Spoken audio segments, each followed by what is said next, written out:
Greetings, friends. Welcome back to the broadcast. I'm Shawn. Website can be found at scriptureandprophecy.com. That's where you go to find the archives. That's where you go to support this mission of truth. Well, today we are looking to start our week with some wisdom and some encouragement from the Psalms and from the Proverbs. We're ready for Psalm 77 and Proverbs 6. Now, Psalm 77 is probably one of my favorite of the Psalms. It's a very powerful psalm. It's one that you could really chew on for a while. It's one that requires and deserves more study than what we're able to give it in our short podcast this morning. But I want you to really open up your hearts and listen to the words of the psalmist.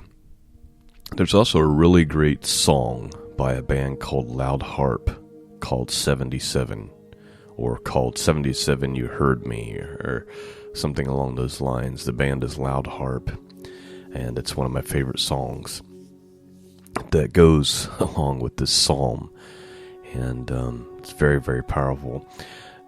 Quick little introduction. So we're going to read Psalm 77, then I'm going to read the commentary from Matthew Henry on it, and then we'll move on to Proverbs. Proverbs chapter 6. But this psalm, like the first 10 verses, so verses 1 through 10, are really the psalmist just talking about how troubled he is. He's troubled. And then verses 11 through 20, when he talks about how he's troubled in verses 1 through 10, and then he kind of has this temptation to think that God has forgotten him, or that maybe God is so angry with him that he's unable to be merciful to him anymore, and he's kind of having these wrong views and wrong thoughts because his circumstances and God, like those things, they're not lining up. It's hard to reconcile. But then verses 11 through 20, he kind of encourages himself by remembering the things that God has done. And so this whole thing is really important and a real good lesson for all of us. So let's just look at the Psalm. Psalm 77. Let's have a look here.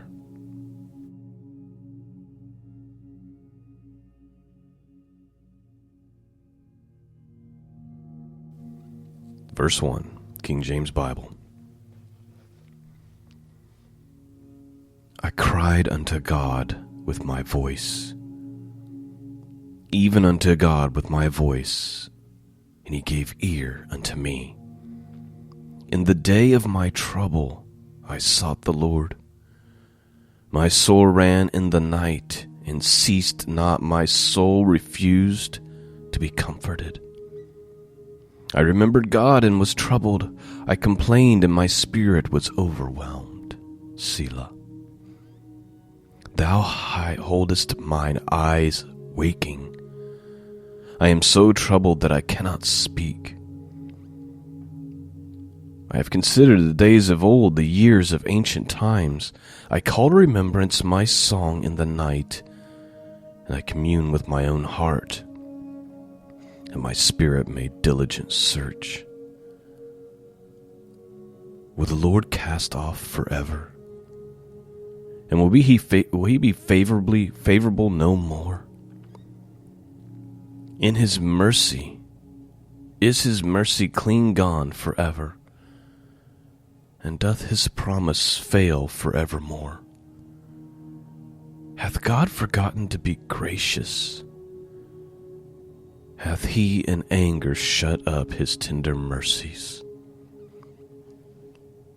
And I said, this is my infirmity, but I will remember the years of the right hand of the Most High. I will remember the works of the Lord. Surely I will remember thy wonders of old. I will meditate also of all thy work, and talk of thy doings. Thy way, O God, is in the sanctuary. Who is so great a God as our God? Thou art the God that dost wonders. Thou hast declared thy strength among the people. Thou hast with thy arm redeemed thy people, the sons of Jacob and Joseph. Selah. The waters saw thee, O God. The waters saw thee. They were afraid. The depths also were troubled. The clouds poured out water. The skies sent out a sound. Thine arrows also went abroad.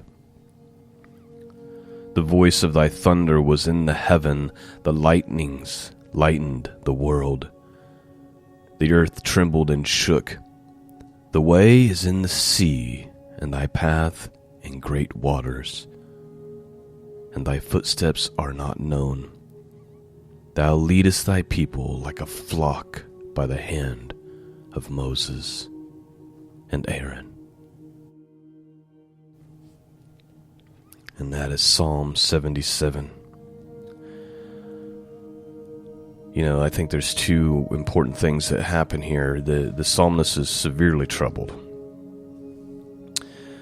But I think the way he handles it is a good lesson for all of us. He handles it by starting with just crying out to God, praying. Right? Very first verse, I cried unto God with my voice, even unto God with my voice, and he gave ear to me. In the day of my trouble I sought the Lord. That's number one. That's the first thing. And then the second thing, he overcomes his temptation to think that God no longer cares, or God is kind of moved on from him. He overcomes that by reminding himself of God's goodness and the things and the great things that God has done in the past. Let me read some commentary from Matthew Henry on this, just to add a little more light to it, and then we'll move on to Proverbs chapter 6 here. Here's what he says. The days of trouble must be the days of prayer. When God seems to have withdrawn from us, we must seek till we find him. That whole first sentence, I think, is just loud, isn't it? The days of trouble must be days of prayer. When God seems to have withdrawn from us, we must seek him till we find him. In the day of his trouble, the psalmist did not seek for diversion of business or amusement, but he sought God and his favor and grace. Again, just brilliance by Matthew Henry. Brilliant commentary. Many of us, and we're probably all guilty of this, I certainly am, sometimes when things are bad, we go out and find distractions or amusements. He said, Matthew Henry says, in that day of trouble, the psalmist didn't seek after those things. Instead, he sought God, and he sought God's favor. Those that are under trouble of mind must pray it out. Must pray it away. Those that are troubled of mind must pray it away. He poured upon the trouble the methods that should have relieved him, did but increase his grief. When he remembered God, it was only the divine justice and wrath. His spirit was overwhelmed, and he sank under the load. But let not the remembrance of the comfort we have lost make us unthankful for those things that are left. Particularly, he called to remembrance the comforts with which he supported himself in former sorrows. Here is the language of a sorrowful, deserted soul walking in darkness, a common case even among those that fear the Lord. Nothing wounds and pierces like the thought of God's being angry. God's own people in a cloudy and dark day may be tempted to make wrong conclusions about their spiritual state and that of God's kingdom in the world. But we must not give way to such fears. Let faith answer them from the Scripture. The troubled fountain will work itself clear again, and the recollection of former times of joyful experience often raises a hope tending to relief. Doubts and fear proceed from the want and weakness of faith. Despondency and distrust and affliction are too often the infirmities of believers, and as such are to be thought upon by us with sorrow and shame. When unbelief is working in us, we must thus suppress its rising. Commentary goes on a little bit longer, but we'll stop there. Some just really important wisdom there. Really important. I really like those first two sentences by Matthew Henry about this whole thing. Let me just read it one more time. The days of trouble must be days of prayer. And when God seems to have drawn from us, we must seek him till we find him. In the day of his trouble, the psalmist did not seek for the diversion of business or amusement, but he sought God and his favor and his grace.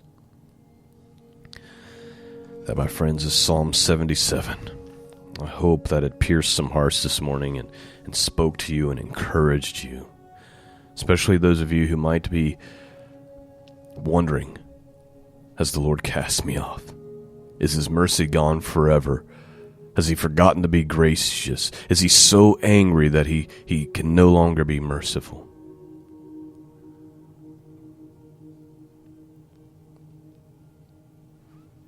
All right. Let's move on to Proverbs chapter 6. This is a continuation of what we've been looking at.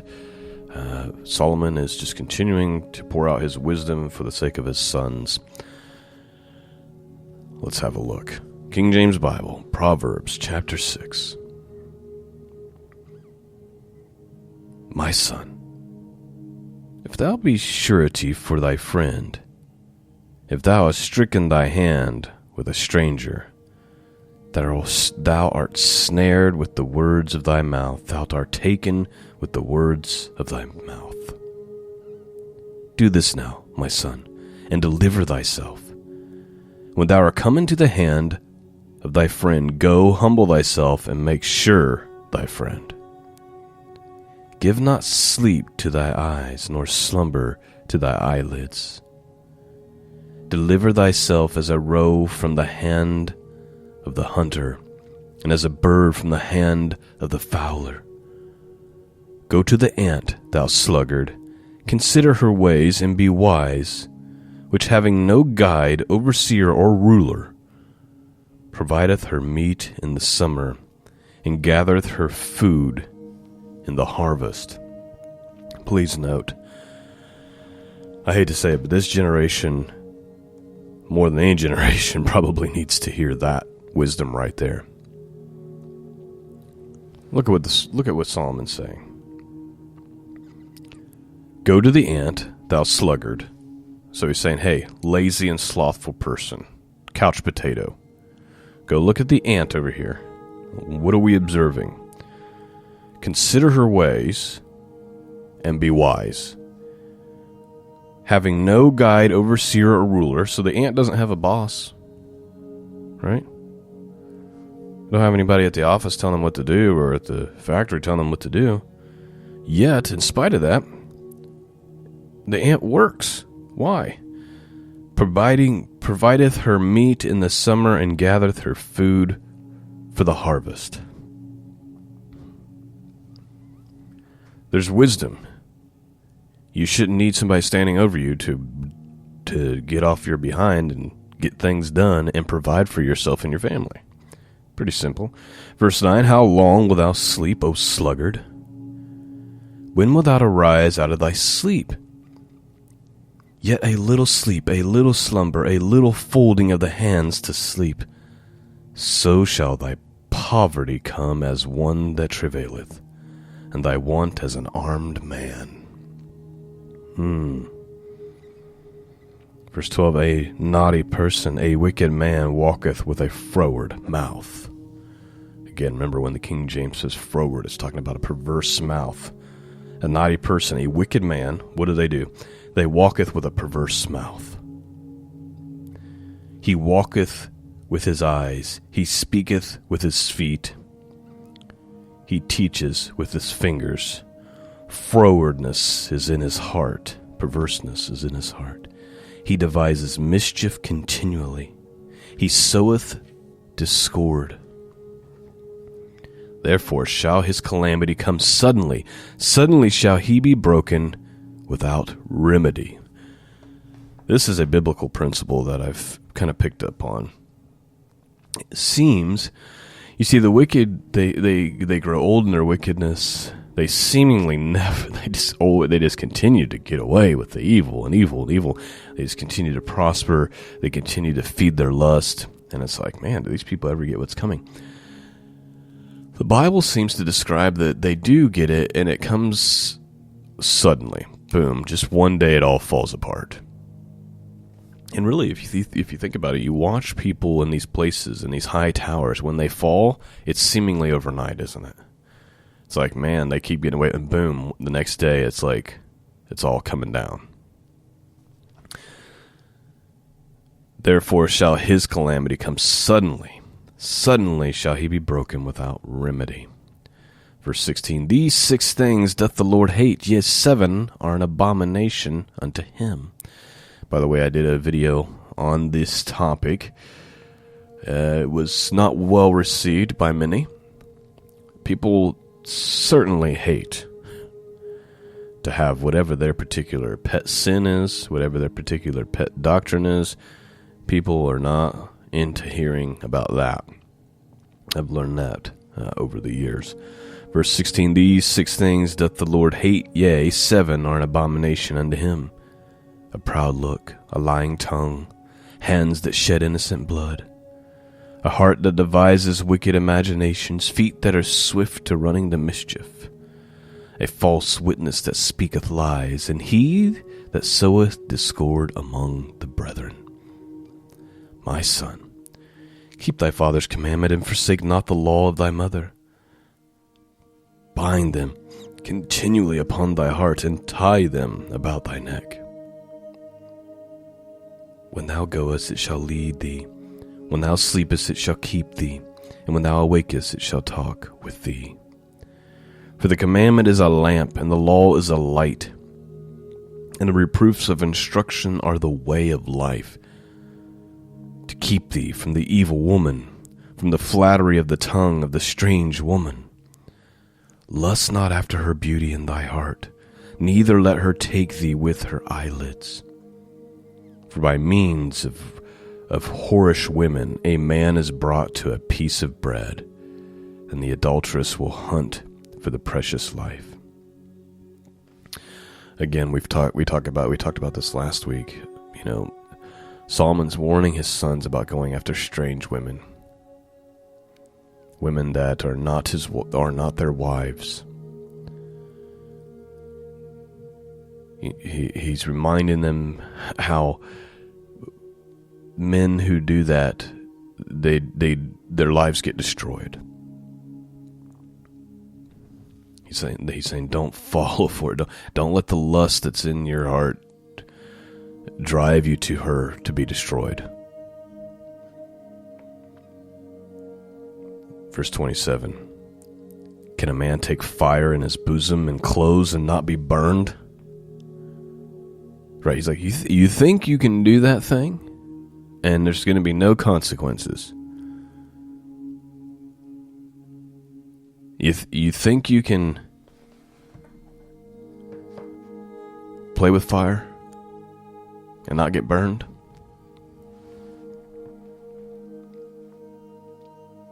You can't. You mess with that thing, you mess with that woman at the office or at the gym or wherever you're going, and you're playing with fire. You're playing with fire.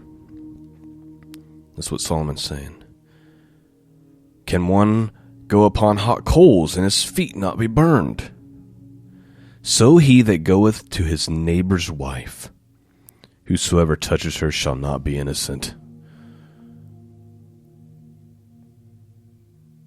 God takes this very seriously. Think about David's punishment. David took Bathsheba, another man's wife. He becomes an adulterer, ends up becoming a murderer. The sword never left his house. and the horrors that David had to see take place within his own family. Not worth it, right?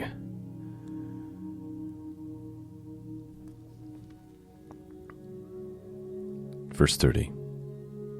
Men do not despise a thief if he steal to satisfy his soul when he is hungry. But if he be found, he shall restore sevenfold, and shall give all the substance of his house. But whosoever committeth adultery with a woman lacketh understanding. He that doeth it destroyeth his own soul. A wound and dishonor shall he get, and his reproach shall not be wiped away. Listen, again, I brought up David. The sword never left his house. That was the promise from God. You've done this thing, the sword will never leave your house, and worst of all, that thing you did in secret, I'm going to do in the open. And what happened? His son sets up a tent when David's out of town, sets up a tent in the town square, and sleeps with all David's concubines for all of Jerusalem to see. Solomon's saying, you make this error. You commit adultery. You sleep with another man's wife. This will never be wiped away. This will destroy you forever. God takes this extremely serious. This is why Jesus is saying, hey, you look with lust, you're committing adultery. Like, don't even get close to that fire.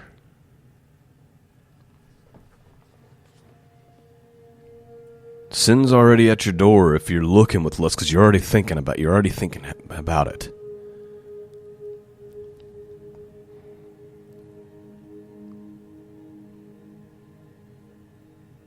But whosoever committeth adultery with a woman lacketh understanding. He that doth it destroyeth his own soul. A wound and dishonor shall he get, and his reproach shall not be wiped away. For jealousy is the rage of a man. Therefore he will not spare in the day of vengeance. He will not regard any ransom, neither will he rest content, though thou givest many gifts. Solomon's saying, you do this to your neighbor's wife, you ain't going to be able to buy your neighbor off.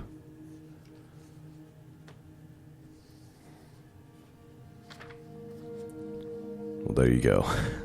There is our wisdom and encouragement for this morning. Sometimes the wisdom's hard. Sometimes the encouragement is hard. If there's anything I would say you walk away with this morning, is that if your days are filled with trouble right now, you need to seek God till you find Him. Seek God until you find Him. I hope that you've been blessed this morning. I want to thank all of you who listen, who pray for the podcast. Thank you to the Patreon subscribers who support monthly. Those of you who donate through PayPal or through the post office box, thank you so much for supporting this mission of truth and making it all possible. Peace and grace be with all of you. And until next time, God bless. My voice rose up to you, God. Well, I cried out loud. My voice rose up to you, God. You heard me, oh, you heard me. My voice rose up to you, God. I cried out loud. My voice rose up to you, God. You heard me, oh, you heard me. Oh, in my day of trouble, I couldn't see. Oh, in my day of trouble, I couldn't speak.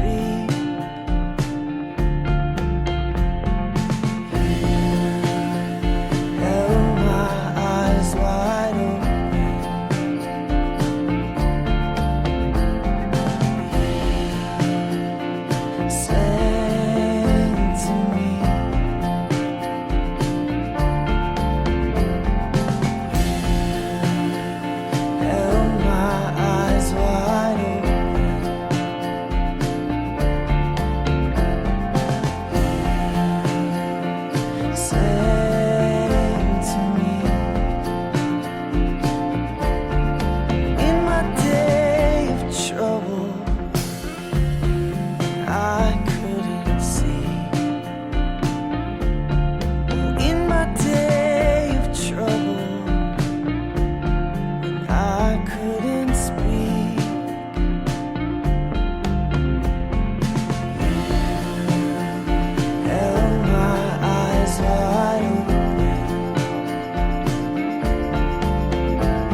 eyes wide open.